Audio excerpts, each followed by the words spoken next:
Okay madam. ఓం శ్రీ సద్గురుభ్యో నమ. ఈరోజు 4వ తారీఖు డిసెంబర్ నెల గురువారం 2025 సంవత్సరం.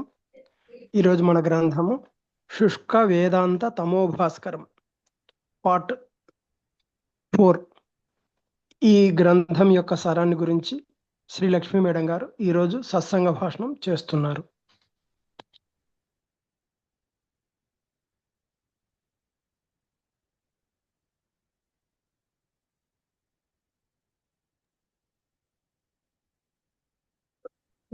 నమస్తే మేడం. నమస్తే. నేను ఇందాక చూసుకోలేదు. నేను మీట్ లో ఉన్నాను, చూసుకోలేదు. ఓకే. Okay madam. అందరికీ నమస్కారం. ఓం శ్రీ సద్గురుభ్యో నమ. ఈరోజు 4వ తారీఖు డిసెంబర్ నెల గురువారము 2025 సంవత్సరం. ఈరోజు మన గ్రంథము శుష్క వేదాంత తమోభాస్కరము 4వ భాగము. ఈ గ్రంథ సారాన్ని గురించి ఈరోజు శ్రీ లక్ష్మీ మేడం గారు సత్సంగ భాషణం చేస్తున్నారు. ఓకే అండి. సర్వధర్మ సమోపేత శివభక్తి పరాయణాః ప్రసాదాదేవ రుద్రస్య జానంతి జ్ఞాన వైభవం. ఎందువల్ల ఇట్టి ఆత్మయజ్ఞ పరమ జ్ఞానము జనులకు తెలియదో దానికి కారణం తెలుపబడుచున్నది. దైవభక్తి లేకపోవటయే కారణం. సత్యధర్మ నిష్ట గలవారై దైవభక్తి పరులై ఉండు వారికి సర్వేశ్వర అనుగ్రహం లేతనే అట్టి జ్ఞానం కలుగును. వారే ఆత్మయజ్ఞం యొక్క మహిమ మెరుంగగలరు. ప్రసాదహీనైః పాపిష్ఠైర్ మానుష్యైర్ బ్రాహ్మణోత్తమాః జ్ఞానయజ్ఞః పరిజ్ఞాతుం న సఖ్యం సర్వదా జనైః. దైవానుగ్రహము లేనివారును పాప విషయములో నిష్ఠ కలవారు అగు మానవులు జ్ఞానయజ్ఞం యొక్క మహిమను తెలియజాలరు. అందువలన అట్టి జనులు అగ్నులై ఉన్నారు. కావున పరిశుద్ధమైన ధర్మము గలవారై దైవభక్తి కలిగి ప్రయత్నింతురేని దైవ కరుణ చేత ఇట్టి జ్ఞానమును పొందగలరు. అందువలన నిత్య సుఖ స్వరూపులగుదురు. ఇది సూత సంహిత యందు యజ్ఞ వైభవ ఖండమున 10వ గలదు. బీజాంకుర న్యాయము యొక్క యథార్థ తత్వమును తెలుసుకొనక పోటచే ఎందరి ఆత్మలకును భారతదేశమునకును ద్రోహమునర్చిరో ఆ విషయమే విచారించిన ఎవరి హృదయము కరిగి నీరుగా మారి దుఃఖోష్ణములతో కూడిన బాష్పధార కారకముండును. నర బీజాంకుర న్యాయం యొక్క యథార్థ తత్వమును తెలుసుకొనక పోటచే ఎందరి ఆత్మలకును భారతదేశమునకును ద్రోహమునర్చిరో ఆ విషయమై విచారించిన ఎవరి హృదయము కరిగి నీరుగా మారి దుఃఖోష్ణములతో కూడిన బాష్పధార కారకయుండును. ఎందరు బ్రాహ్మణేతరులు ఆత్మ వికాసము కలుగక అట్లనే కృషించిపోయిరు. ఎందరు నారీమణులు దైవ శక్తి పరమగు వికాస ప్రకాశములకు రాజాలక కుంగిపోయినారో తలంచినా ఓహో ఎంత పాపకరము, భారతదేశమునకు ఎంత అపకారము కొనర్చిన వారైనది. బీజాంకుర న్యాయము యొక్క నిజతత్వము తెలియనందుచే కదా కల్పితములకు దేహములకు బీజాంకురము చెప్పగదా ఆత్మశక్తి విజృంభింపక పోయినది. అందువల్లనే కదా జనులు మృగప్రాయులైపోవుట. అట్టి కారణమును బట్టి సర్వోత్కృష్టమైన ఈ భారత భూమి అడుగంటిపోవుట ఎన్ను, పరుల మర్దనలకు లోబడిపోవుటయును, దుఃఖ సాగరములో మునుగుటయును జరిగినది. దీని వల్ల కలిగిన అనర్థముచే ఒక్క జాతికే కాక ఒక సంఘమునకే గాక భారతదేశమునకంతకును బాధ కలిగేది. బ్రాహ్మణాది సర్వజాతులకును సన్యాసాది సర్వాశ్రములకును ఇది దుస్సహమైన వేదనయై పరిణమించినది. ఆత్మాభివృద్ధికిన్ని ఈ బ్రహ్మహత్యా దోషమే అడ్డు కలగచేసినది. దీనికన్నా ఆత్మద్రోహం ఏమున్నది? దీనికన్నా దేశద్రోహం ఏముండును? దీనికన్నా పాపం మరి ఏమి గలదు? ఓహో, మహాఘోర కృత్యము గొప్పదిగా పెరగగలిగిన వటవృక్షమును మొలకలలోనే త్రుంచివేసినా ఎట్లు పెరగగలదు? అలాగున కల్పవృక్ష సమానమైన జీవకోట్ల ఆత్మలను వృద్ధికి రానీయకుండుట కడుంగడు పాతకం.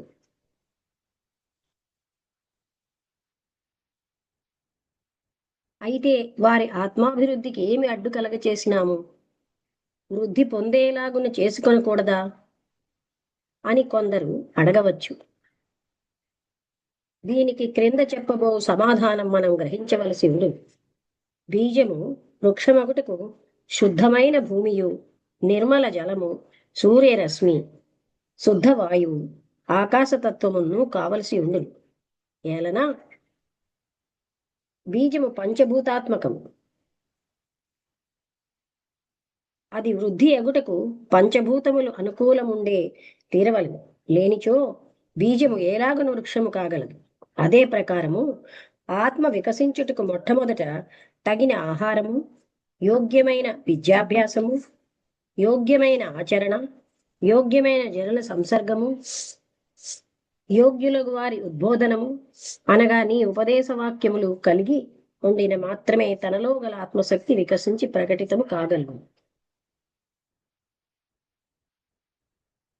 అట్లుగానిచో విత్తనమును మూటగట్టి పెట్టి ఉంచి ఎందుకు వృక్షము కాకూడదని చెప్పునట్లుండును. అర్థమైందా? లేకపోతే ఇంకోసారి చదవనా? బీజం ఎలాగ వృక్షం కాగలదు? ఎలాగ అంటే అనుకూలం ఉండే తీర, లేకపోతే అనుకూలం లేకపోతే బీజం వృక్షం అవదు. అదే ప్రకారము ఆత్మ వికసించడానికి మొట్టమొదట తగిన ఆహారము, యోగ్యమైన విద్యాభ్యాసము, యోగ్యమైన ఆచరణ, యోగ్యమైన జనుల సంసర్గము, యోగ్యులకు వారి ఉద్బోధనము అనగా ఈ ఉపదేశ వాక్యములు కలిగి ఉండిన మాత్రమే తనలో గల ఆత్మశక్తి వికసించి ప్రకటితం కాగలవు. అలా కాకపోతే విత్తనమును మూటగట్టి పెట్టి ఉంచి ఎందుకు వృక్షం కాకూడదని చెప్పునట్లుండును. అవన్నీ లేకపోతే ఆత్మతత్వం రాదని దాన్ని అలా పోల్చారు. ఒక్కసారి నేను ఒక్క పెట్టేస్తున్నాను.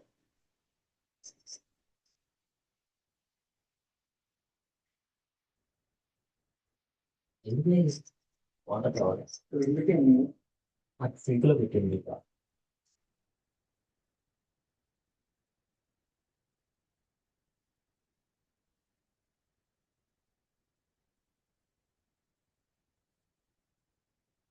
అట్టి అనుకూలముగా ఏర్పాటు ఉండిన ఈ నారీమణులలో ఇప్పటికెందరో, ఒకసారి నేను ఎక్కడ అది కరెక్ట్ గా ఎస్, ఎందరో మైత్రేయి, గార్గి, చూడాల, దమయంతి మొదలైన వారి వంటి స్త్రీరత్నములుండి ఉందురు గదా.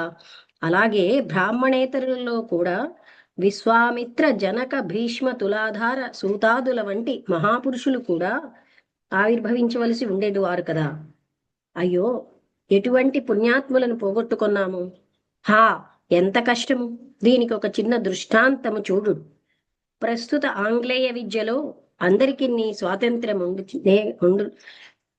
ఉండుటే కదా. బ్రాహ్మణులతో సమానముగా విద్యయందును ఉద్యోగములోను బ్రాహ్మణేతరులను స్త్రీలను ఏర్పడట కారణము అని అక్కడ ఏంటి పడలేదు, ఉన్నది అని కావాలి. ఇప్పుడు తెలివితేటలు ఒక జాతికి మాత్రము కాదు, గుణకర్మముల అనుసరించి అందరిలోనూ కలవను తత్వము జనులకు గోచరించినది కదా. పై చెప్పిన పంచవిధ సంస్కారములు లేనిచో ఏ దేశమును ఏ జాతియు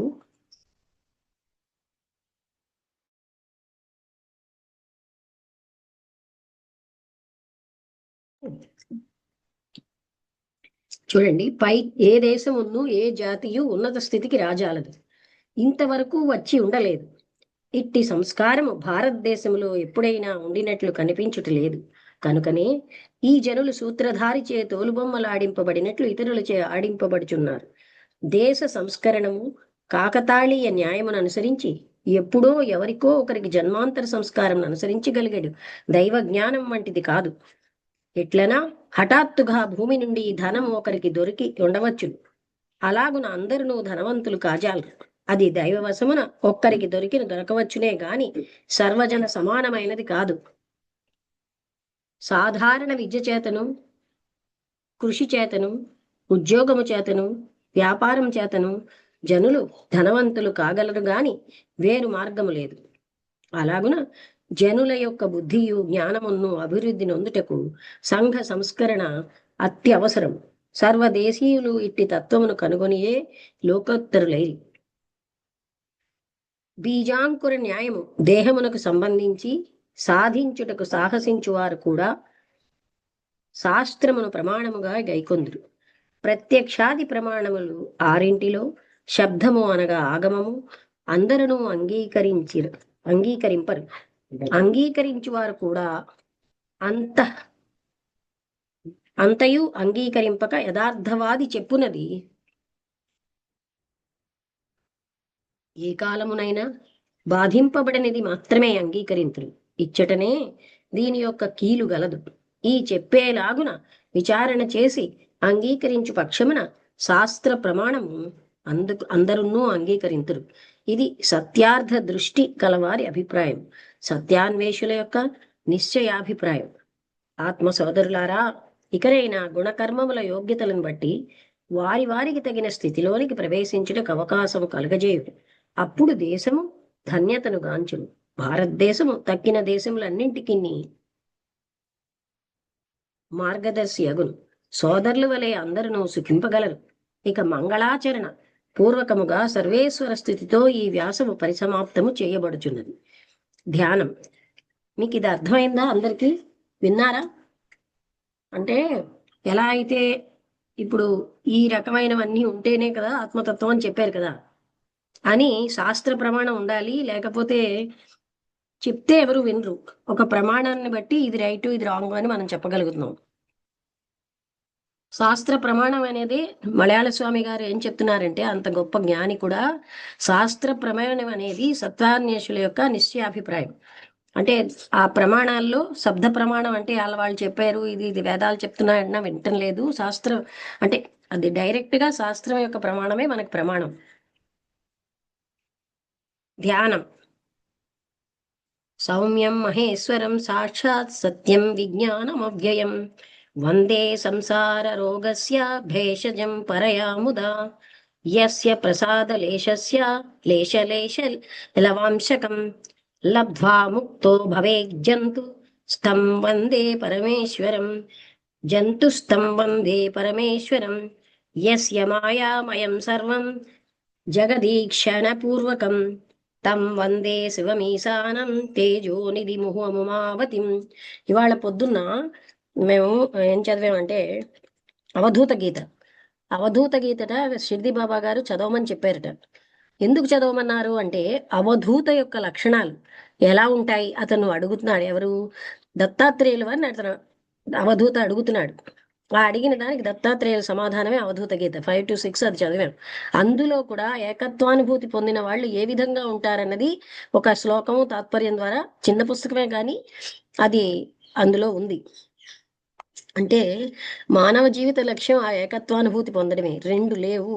ఈ చరాచర జగత్తు దృశ్య ప్రపంచం అసలు ఇంద్రియాలకు కనిపిస్తుంది కానీ ఇది లేదు అనే విషయం అవధూత గీతలో మనకు అర్థమవుతుంది. అలాగే రుభుగీత అని రమణ మహర్షి చదివేమనేవారు. ఆ రుభుగీతలో ఏముంది? అంతా నేనే, అంతా ఆ పరమాత్మ, నేను అంటే పరమాత్మ తత్వమే, నీ వేరుగా ఏదీ లేదు అని ఆ రుభుగీత. అంటే పరమ గురువులు మహర్షులు ఏం చెప్తారంటే ఏకత్వానుభూతే మన లక్ష్యం. అందుకనే అలాంటి పుస్తకాలు చదవమని. ఇది నారాయణ గారు కొని తెచ్చారు మాస్టర్ గారు. మరొకటి ఏంటంటే ఏకనాథ భాగవతం కూడా చదవమని వాట. ఎందుకు చదవమన్నారు అన్నది ఇప్పుడు అవధూత గీత చదువుతుంటే నాకు అర్థమైంది. ఏకనాథ భాగవతం ఇంకా నా దగ్గర లేదు, వచ్చాక చదువుదాం. అది 5 to 6 ఎప్పుడైతే నరసింహం గారు రారో అలాంటప్పుడు చదువుదాం. సౌమ్యం మహేశ్వరం సాక్షాత్ సత్యం విజ్ఞానం అవ్యయం వందే సంసార రోగస్య భేషజం పరయాముదా యస్య ప్రసాద లేశస్య లేశలేశ లవాంసకం లబ్ధ్వా ముక్తో భవేజ్జంతుస్తం వందే పరమేశ్వరం యస్య మాయామయం సర్వం జగదీక్షణ పూర్వకం తం వందే శివమీశానం తేజోనిధి ముమాపతిం. యం విశిష్ట జనాః క్షాంతా వేదాంత శ్రవణాదినా జానంత్యాత్మతయా వందే తమహం సత్యచిత్ సుఖం యస్య శక్తిరుమాదేవి జగన్మాతా త్రయామయా తమహం శంకరం వందే మహామాయా నివృత్తయే యస్య మస్తస్య లోకస్య చేతనా చేతనస్య చ సాక్షి సర్వాంతరః శంభుస్తం వందే సాంబమీశ్వరం.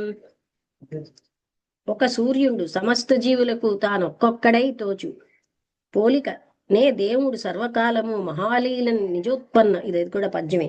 ఒక సూర్యుండు సమస్త జీవులకు తానొక్కొక్కడై తోచు పోలిక, నే దేవుడు సర్వకాలము మహాలీలను నిజోత్పన్న జన్య కదంబంబుల హృత్ హృత్సో హృత్సరోరుహములన్ నానా విధాసు నూన రూపకుడై ఒప్పుచునుండు అట్టి హరినే ప్రార్థింతు శుద్ధుండనై. అంటే ఒకే సూర్యుడు సమస్త జీవులకు తాను ఒక్కొక్కడై తోచు, అంటే తాను వేరువేరుగా తోస్తూ ఉంటాడు. అదే పోలికతో ఏ దేవుడు సర్వకాలము మహాలీలను నిజోత్పన్న, నిజ అంటే తన స్వయంగా ఉత్పత్తి చేసిన కదంబంబుల సరోరహములను నానా విధానూన రూపకుడై, అంటే అందరి హృదయాల్లో వేరువేరు రూపంలో ఉంటూ ఒప్పుచూ ఉండేనట్టి హరినే ప్రార్థింతు శుద్ధుండనై. ఇది వర్ణాశ్రమములను సనాతన ధర్మ సభ అని పెట్టారండి. ఇది వర్ణాశ్రమములను గురించి మాత్రము తెలిపెడి ఇతర వర్ణాశ్రమ సనాతన సభల వంటిది కాక, సనాతనమగు ఆత్మను గురించి ఈశ్వరుని చూడండి. మహాత్ములు, సత్పురుషులు, సద్గురువులు ఎప్పుడు కూడా ఆత్మతత్వాన్నే చెప్తారు. ఎవరినైనా చూడండి, వాళ్ళు ఎప్పుడు కూడా ఈ కులమతాలు శరీరానికి సంబంధించిన పట్టుకుని వెళ్ళాడు, జగత్తు నిత్యం అని మాట్లాడరు. సద్గురువులు ఎప్పుడు కూడా ఆత్మతత్వాన్నే బోధిస్తారు. సనాతనముగు ఆత్మను గురించి, ఈశ్వరుని గురించి, ఆత్మ ధర్మమును గురించి, ఈశ్వర ధర్మమును గురించి ముఖ్యముగా తెలుపుచుండును. కావున దేహమునకు సంబంధించిన వానికి వర్ణాసుర ధర్మాధిక్యము కలదని తలచువారగు సనాతనులను ఆత్మకే సనాతన ధర్మం కలుగునని నమ్మువారును అగు సనాతనులను మన ఈ సనాతన ధర్మ సభలో చేరి దీని యందు చెప్పబడిన సాధనలు చేసుకుని తరించవచ్చును. రెండో పాయింట్, ఆత్మ పారిశుద్ధ హేతువులకు సాధనలను అనుష్ఠించి సర్వజనులను భవబంధ దుఃఖము నుండి విముక్తి పొందవచ్చును. అట్టి అవస్థయే మోక్షమనియు, కైవల్యమనియు, జీవన్ముక్తి అనియు, ఈశ్వర ప్రాప్తి అని, పరమ పదమనియు మొదలుగా గల పదముల చేత చెప్పబడుచుండునని గ్రహించవలేదు. దీనిలో చేరువారికి దైవదత్తములకు సమస్త శాస్త్రములను చదువుటకును, దైవ ప్రాప్తి కొరకు వానిలో చెప్పబడిన సకల సాధనలు చేయుటకును అధికారము గలదు. అంటే దీనిలో చేరే వారికి దైవదత్తము, దత్తం అంటే ఇవ్వబడిన సమస్త శాస్త్రములను చదువుటకి, దైవ ప్రాప్తి కొరకు వానిలో చెప్పబడిన సకల సాధనలు చేయుటకు అధికారం ఉంది.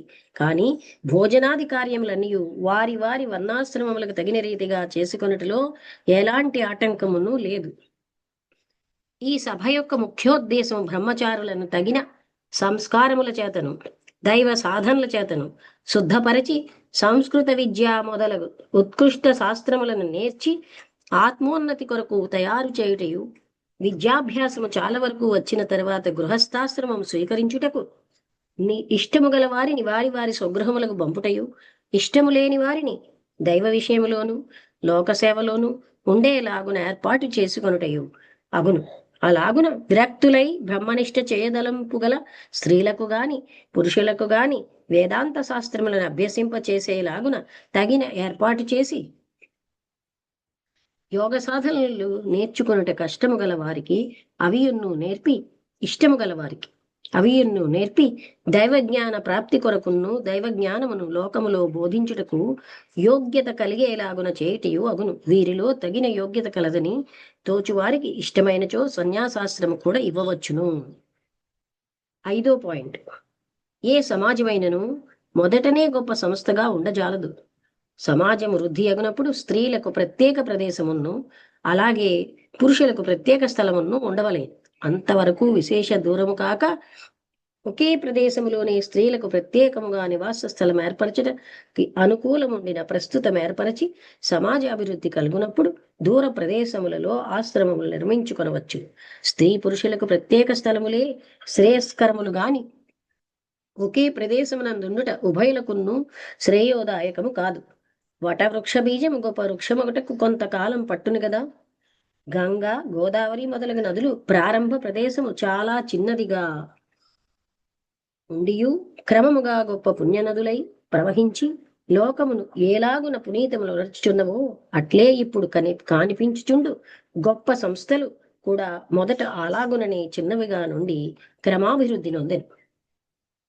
విరక్తులై శాంత స్వభావం గలవారులై కరుణాలువులై దైవనిష్టాపరులై ఉండు వారికి అందరికిన్ని వారి వారి మతానుసారముగా దైవ ప్రాప్తికి తగిన సాధనలు చేసుకొనుటకు అవకాశముని ఈ సంఘము కలిగి ఉన్నది. 7వ పాయింట్, జనుల యొక్క బాహ్య ఆచారములను మాత్రము పాటింపక అందరినీ ఆత్మశుద్ధి గల వారలుగా చేసుకొనుటకు తగిన బోధకులు ఏర్పడి సాధనలను ఉపదేశించి క్రమక్రమంగా సోదరభావను వృద్ధిపరిచేలాగున ఈ సంఘము వారందరూ చూడవలేను. అట్లయిన మాత్రమే జగదుద్ధరణము కాగలదు. 8వ పాయింట్, విశ్వప్రేమను వృద్ధిపరచి ఉపనిషత్తులు యోగశాస్త్రము మొదలగు పావన గ్రంథములను వ్యాపకపరచి వానిలో గల అర్థములను జనులకు బోధించి జనులను పాపకార్యముల నుండి విముక్తులను చేసి పావనులుగా పునర్చుటకు ఈ సంఘము వారు ప్రయత్నపరులై ఉండవలెను. శ్రీ మలయాళ స్వామి లోకా సమస్త సుఖినో భవంతు ఓం శాంతి శాంతి శాంతి అంటే ఆ చాప్టర్కి వెనకాల అయిపోయిందని ఆయన ఆ చాప్టర్ కంప్లీట్ అయిపోయింది. అయితే ఇప్పుడు నెక్స్ట్ జ్ఞాన యజ్ఞం. ఈశాన సర్వ విద్యానాం ఈశ్వర సర్వభూతానాం. చూడండి, ఈ ఆత్మజ్ఞానం ఎందుకు అని మనకు అనిపించవచ్చు. ఏంటంటే అసలైన సత్యం ఇందులో ఉంది గనక మానవుడి యొక్క జన్మ సార్థకత ఆత్మతత్వం తెలుసుకోవడమే. పూజలు చేయడం, పుణ్యాలు ఆర్జించడం ఇవన్నీ కూడా అవధూత గీతలో చెప్పినట్టు అసలైన ఆత్మతత్వం ఉన్నవాడికి ఇవేవీ లేవు. అందువల్ల ఇదంతా కూడా స్వప్రయోజనం చేసే పనులు గనక ఇవి మనం ఏంటంటే దేహభావన ఉన్నంత వరకు అవి చేస్తూనే ఉంటాం. దేహభావనను అధిగమించడమే మన యొక్క జీవిత లక్ష్యం. సర్వ విద్యానాం, సమస్త విద్యలకు అంటే తాత్పర్యం ఇస్తే సర్వ విద్యా ప్రభువును, సర్వభూత నియామకుడును, వేదమునకును చతుర్ముఖ బ్రహ్మకును ప్రభువును, అద్వితీయుడును అనగా చతుర్ముఖ బ్రహ్మాదులలో వ్యాపించి ప్రకాశించుచుండు వాడును, సర్వదా నిరవధ్య స్వరూపుడైన అనగా అద్వితీయుడైన ఓంకార వాచ్యుడైన పరబ్రహ్మము నాకు శుభమును పొందింపచేయవాడగునుగాక అని ప్రార్థించవలసిన విధముగా ధ్యానము చేయుచున్నాం. ఇప్పుడు మీకు అర్థమైందా? ఎందుకంటే మనం విగ్రహారాధన చేస్తూ పూజలు చేస్తూ కూర్చుంటే ఆత్మతత్వాన్ని ఏ జన్మలో అనుభవిస్తాం? ఈ జన్మలో కాక. అంటే అవి చెయ్యొద్దా అంటే మీరు ఆలోచించండి, నాకు ఏది ముఖ్యం? మీరు అవి చేసినా ఆత్మతత్వమే ముఖ్యమని ఎప్పుడైతే ఫీల్ అవుతారో అవి డ్రాప్ అయిపోతాయి. నా జీవితానికి ఏది ముఖ్యమో ఇవాళ అవధూత గుత చేస్తే అతను అదే అంటాడు, నాకేమీ చేయాల్సింది లేదు, నేను అదై ఉన్నానంటాడు. సర్వ విద్యా ప్రభువును, సర్వభూత నియామకుడును, వేదమునకును చతుర్ముఖ బ్రహ్మకును ప్రభువును, అద్వితీయుడును అనగా చతుర్ముఖ బ్రహ్మాదులలో వ్యాపించు ప్రకాశించుచుండువాడు, సర్వదా నిరవధ్య స్వరూపుడైన అంటే అద్వితీయుడైన ఓంకార వాచ్యుడైన పరబ్రహ్మము నాకు శుభమును పొందింపచేయువాడగునుగాక అని ప్రార్థించవలసిన విధముగా ధ్యానము చేయుచున్నాను. చూసారా, జ్ఞానులు ఎప్పుడు కూడా ఆ అనంతమైన ఆత్మతత్వం వైపే మనని తీసుకెళ్తారు. అజ్ఞానులేమో వాళ్ళక్కడికి వెళ్ళండి, ఆ పూజలు చెయ్యండి, అక్కడికి వెళ్ళండి, ఆ దేవుణ్ణి దర్శించుకోండి, ఇవన్నీ కూడా ఇహలోక సౌఖ్యాలే కదా. ఇహలోకమే నిత్యము కాదు, ఇంద్రియాలతోటి మాత్రమే మనకు తెలుస్తుంది. అందుకని ఆత్మతత్వానికి మనం అది మనకి టార్గెట్ అన్నమాట. అందుకనే అలా చెప్తున్నారు తప్ప పరమ గురువులు ఎందుకన్నారు? రూపంతో ఉన్న భగవంతుణ్ణి మేము అంగీకరించమని. ఎందుకంటే పరమాత్ముడికి రూపం లేదు, నామాతీతుడు, రూపాతీతుడు. ఆయనని వర్ణించలేము, మనస్సుతో పట్టుకోలేము. ఈ జ్ఞానయజ్ఞమునకే ఆత్మయజ్ఞమని కూడా నామాంతరము గలదు. ఇట్టి జ్ఞానయజ్ఞమును కనుగొనట్టు కొరకే కర్మయజ్ఞం ఏర్పడింది. బాహ్యములకు సర్వకర్మ కలాపములను అంతరంగముకు సత్వమును అనగా జ్ఞానమును తెలుసుకొనుట కొరకే ఏర్పడి ఉన్నవి. ఇట్టి విషయములలో మన పూర్వీకులకు ఋషిశ్రేష్ఠులు చాలా శ్రద్ధ వహించిన వారలే.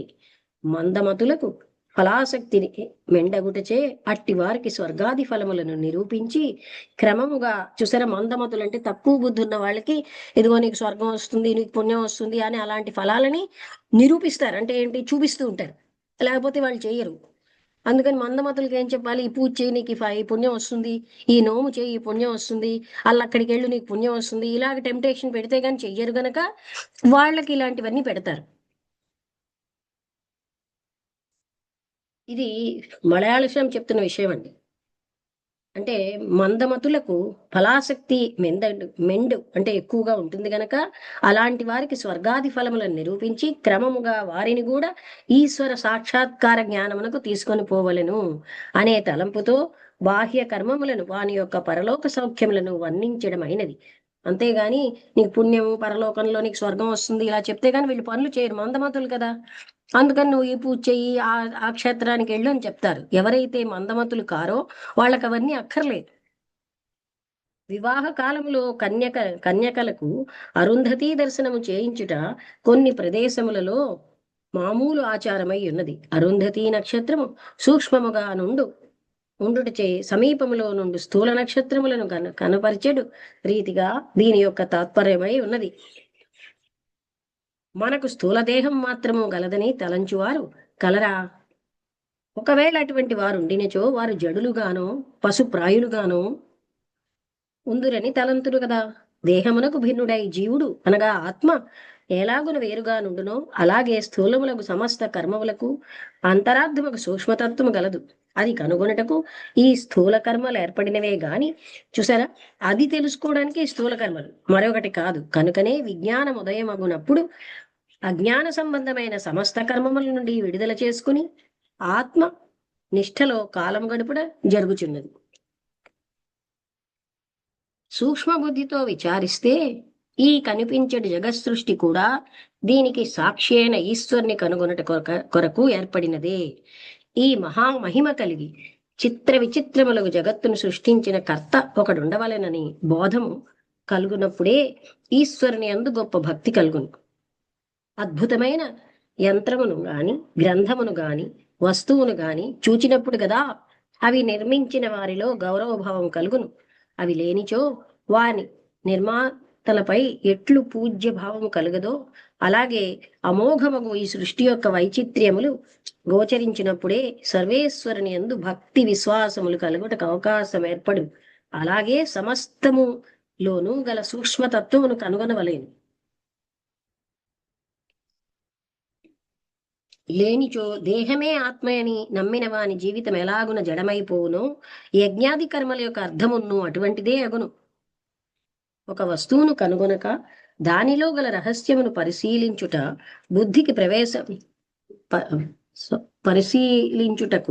బుద్ధికి ప్రవేశము కలగదు. ఇది ఒకసారి పెద్ద ఫాంట్ అయిపోయింది. ఇది సర్వజనుల ఏకాభిప్రాయమై ఉన్నది. అట్లు కనుగొనని మానవుండు మోటు మనుష్యుడనియు జడ స్వభావము గలవాడు అనియు లోకము గ్రహించగలుగును. ఈ జ్ఞానయజ్ఞ విషయమే గీతలో 4వ అధ్యాయంలో 25, 26, 27, 28, 29, 30 శ్లోకాలను చూడుడు. వీని అర్థము వ్రాయబోడిన గ్రంథం పెరుగునని తలంచి మీరే చూచుకునేలాగున తెలపడమైనది. ఈ శ్లోకములలో ఆత్మయజ్ఞమును గురించి విస్తారముగాను 14 విధములుగా ఆత్మయజ్ఞమును శ్రీకృష్ణ భగవానుడు ఉపదేశించి ఉన్నారు. ఇది యథార్థమైన సత్యం. ఇట్టి ఆత్మయజ్ఞము తెలియక కర్మయజ్ఞములంచే విషయాసక్తులను గురించి అంటే చూసారా, థియోసఫీ ఏం చెప్తోంది? ఆత్మయజ్ఞమే చెప్తోంది మనకి. ఈ ఆత్మయజ్ఞాన్ని తెలియకుండా కర్మయజ్ఞములు అంటే బాహ్యంగా చేసే కర్మలు, అలా చేసే విషయాసక్తులను గురించి గీత 2వ అధ్యాయంలో ఎలాగున భగవానులు నిందించినారో చూడందగును. అప్పుడే జనులకు కర్మయజ్ఞములో గల భ్రమ నశింపగలుగును. యమిమాం పుష్పితాం వాచం ప్రవదంత్య విపశ్చితః వేదవాదరతః పార్థ నాన్యదస్తితి వాదినః కామాత్మానః స్వర్గపరా జన్మ కర్మ ఫలప్రదాం క్రియా విశేష బహుళాం భోగైశ్వర్యగతిం ప్రతి భోగైశ్వర్య ప్రసక్తానాం తయాపహృతచేతసాం వ్యవసాయాత్మికా బుద్ధి సమాధౌ న విధీయతే. ఇవి శ్లోకాలు. దీని అర్థం అంటే ప్రతి పదానికి అర్థం ఇచ్చారు. తర్వాత తాత్పర్యం. ఓ అర్జున, వేదమందు ఫలమును తెలియచేయు అర్ధవాదముల యందు ప్రీతి గలవారు, స్వర్గమున కన్నా వేరు విశేష ఫలము లేదని చెప్పువారు, పుత్రమిత్ర కళత్రాదుల యందు ఆశగలవారు అగు అవివేకులు భోగైశ్వర్యములని పొందుటకై అనేక కర్మభేదములను చెప్పునవియు, జన్మమును కర్మమును కర్మఫలమును ఇచ్చినవియు, ఫలములను కలగజేయని పుష్పములను పూచు వృక్షములను బోలునవి అగు ఏ మాటలను చెప్పించుచున్నారో అట్టి మాటలచే అపహరించబడిన హృదయము గలవారుగను భోగైశ్వర్యముల యందు ఆశ గలవారుగను ఉండు వారికి నిశ్చయ రూపమైన బుద్ధి కలుగనేరదు. అంటే యజ్ఞము మొదలగు కర్మములకు శ్రేష్టమగు ఫలము స్వర్గాదులని, యజ్ఞము చేయటం వలన పుత్రమిత్ర కళత్ర ధనధాన్య వస్తువాహనాది ఫలములు కూడా కలుగునని వేదముల యందు ఫలములను తెలియజేయు అర్ధవాదములను విని భోగైశ్వర్యాదులు అందు ఆస గలవాని చేత అపహరించబడిన మనస్సు గలవానికి ఆత్మస్వరూప జ్ఞానమందు ప్రవృత్తియే కలగదు. అంటే జీవితాంతరం పూజలు, లలితా సహస్రనామాలు, విష్ణు సహస్రనామాలు చేస్తూ ఇటు అటు తిరుగుతూ అలా నదుల్లో స్నానం వెళ్ళి క్షేత్రాల్లో చేస్తూ జీవితం అంతా అందులోనే ఉండిపోతారు. అలాంటి వాళ్ళకి ఆత్మస్వరూప జ్ఞానమందు ప్రవృత్తియే కలగదు. భక్తులారా, శ్రీకృష్ణ భగవానుల ఆశయము తెలుసుకున్నారా? అంటే ఇది కృష్ణుడే చెప్పిన విషయం, ఇది ఎవరో పైవాళ్ళు చెప్పింది కాదు. ఎందుకంటే కృష్ణుడి కంటే జ్ఞానులు ఎవరు ఉండరు కదా. అందుకని శ్రీకృష్ణ పరమాత్ముడే ఇలా చెప్పాడు. ఇవన్నీ చేస్తూ నిరంతరం మనం నా పిల్లలు బాగుండాలి, పౌత్రులు బాగుండాలి, ధనం దొరకాలి, ధాన్యం దొరకాలి, అన్నీ మన కామ్యకర్మలే, పూజలన్నీ. ఇలాంటి కర్మలన్నీ చేస్తే ఆత్మ ప్రవృత్తి అన్నది వాళ్ళకి కలగదు. వాటిల్లోనే మునిగిపోతారు. స్వర్గం వస్తుంది రేపు, స్వర్గం వస్తుంది రేపు. ఇప్పుడు లలితా సహస్రం చదివేస్తే నాకేమో పుణ్యం వచ్చేస్తుంది. పుణ్యం అంటే ఏమిటో ఎవరికి తెలియదు. స్వర్గంలో సీట్ రిజర్వేషనా? భక్తులారా, శ్రీకృష్ణ భగవానుల ఆశయము తెలుసుకున్నారా? బాహ్యములైన పశు హింసాది యజ్ఞములు గిల్టునగల వంటివనియు దర్భపూత వంటివనియు భగవానులే సెలవిచ్చి ఉన్నారు. దర్భపూత దూరముగా చూచునప్పుడు బహుసుందరముగా కనిపించినను దాని యందు వాసన గాని విత్తనము గాని ఉండదు. అంతేగాక బాహ్య పశు యజ్ఞములో రమించువారు విషయాభిలాష గలవారగుటచే దానివలన బాహ్య పశు యజ్ఞములో రమించువారు, పశు అని వాడారు, దానివలన వంచబడిన మనస్సు గలవారై అందుచే సాక్షాత్ బ్రహ్మజ్ఞానమందు ప్రవృత్తియే కలగదని నొక్కి వక్కాడించిరి. ఎవరు నొక్కి వక్కాడించారు? కృష్ణుడు. తేతం భుక్త్వా స్వర్గలోకం విశాలం క్షీణే పుణ్యే మర్త్యలోకం విశంతి ఏవం త్రయీ ధర్మమనుప్రపన్న గతాగతం కామ కామాలభంతే. దీని అర్థం ఏంటంటే, అట్లు కర్మయజ్ఞ పరులు తాము చేసిన పుణ్యమునకు తగినట్లు స్వర్గలోక సుఖములను అనుభవించి పుణ్యం ముగిసిన తోడనే దేవ శరీరమును విడచి భూలోకమందు మరల జన్మింతురు. అట్టి జన్మములో మరల యజ్ఞకర్మలను ఆచరింపకపోయినా స్వర్గప్రాప్తి కలగదు, దుఃఖమే కలుగును.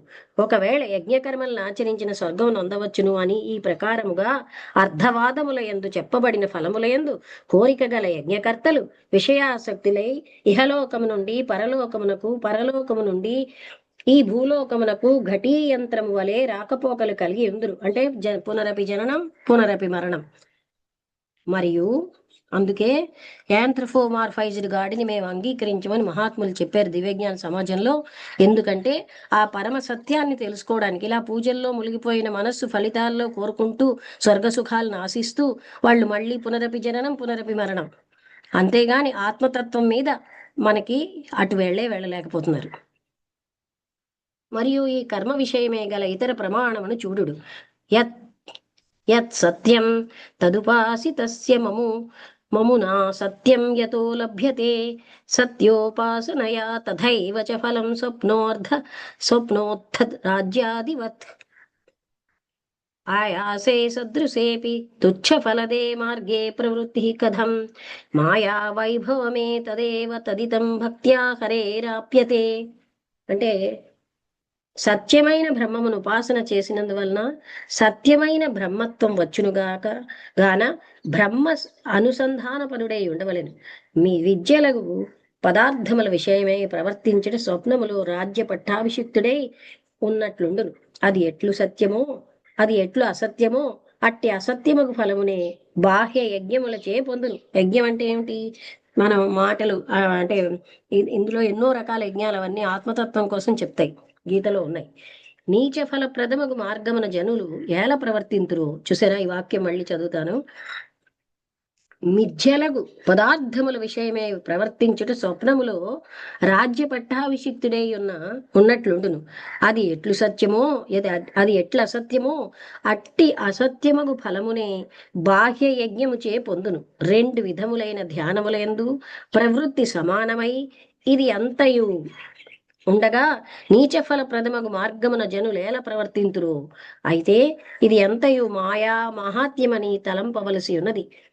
ఈ మాయారోగమునకు నిరంతర స్వస్వరూప అనుసంధానమే సరి మందు. దాని వలనే అవిద్య అనే రోగము నశింపేవలను. మీకు అర్థమైందా? ఇప్పుడు వింటున్నారా మీ ఇద్దరు? నిజముగా విచారిస్తే యజ్ఞ శబ్దమునకు అర్థము జీవేశ్వరులకు ఐక్యము కలగజేసుకొనుటయే అగును. జీవేశ్వరులకు ఐక్యము కలగజేసుకొనవలసి ఉండిన ఈశ్వరుని వంటి గుణము జీవునికి కూడా కలగవలేదు. అట్లు కలుగుటకు జీవుని యొక్క ఆత్మశుద్ధి కావలసి ఉండును. అట్టి శుద్ధి కావలసి ఉండిన విరక్తి కలిగి ధ్యాన యోగముచే అజ్ఞానం మలము క్షయించవలయను. అట్టి దానికి కర్మపరమై విషయ సుఖములను వృద్ధిపరచెడు. ఈ పశుహింసాపరమై రంభాది విషయ సుఖములు కలగచేసడి కర్మయజ్ఞము ఎలాగున ఉపయోగపడును? ఇది అమృతము ఇచ్చించు వారికి విషము దొరికినట్లు గదా అగును.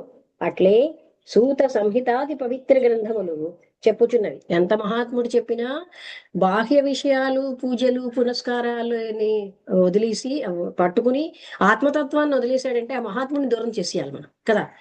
అసలైన సద్గురువు ఏం చెప్తాడు? ఆత్మతత్వాన్ని పట్టుకో